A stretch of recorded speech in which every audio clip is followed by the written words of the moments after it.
Ito guys ang pinakasimpleng trabaho natin mga idol. Basic lang ito kapag pinag-aaralan mga idol. Ang tanging kailangan natin ay doble ingat lamang po dahil ito ay electricity. Naglagay nga ako dito ng outlet mga idol. Trigang outlet ang inilagay ko dito mga lods. Magja-jumper nga ako dito mga idol. Sinukat ko nga ang haba nito. Ito yung haba ng i-jumper ko mga idol. Bali 4 na piraso ito mga idol kapag trigang outlet. At ang connection nga dito sa amin ay line to neutral mga idol. So ganito ang itsura mga idol kapag outlet.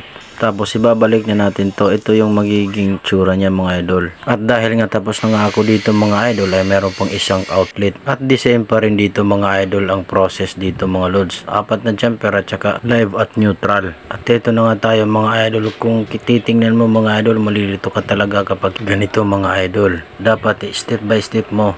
Siyempre mga idol, bago ka magsimula, ito yung live. Mula po ito sa breaker mga idol. At itong itim naman mga idol, ito ay live. At yung white mga idol, neutral. At ito naman talaga yung breaker. At dahil nga mga idol, pinangako ko na yung labor ko, yung papag-installarin ko dito. At ganito mga idol, tinitignan ko palagi ang ginagawa niya para hindi siya magkamali mga idol. So hanggang dito na lang mga idol yung video ito mga idol dahil masyado nang mahaba ito mga idol. So shout out sa inyong lahat mga idol. At lagi nating tandaan mga idol, mag-iingat tayo lagi. At syempre mga idol, huwag mong kakalimutang mag-like at mag-heart dyan sa mga walang sawang sumusuporta sa atin mga idol. I-share mo na rin itong video ito mga idol. At dahil baka mayroon kang mapulot ditong aral mga idol. Thank you for watching.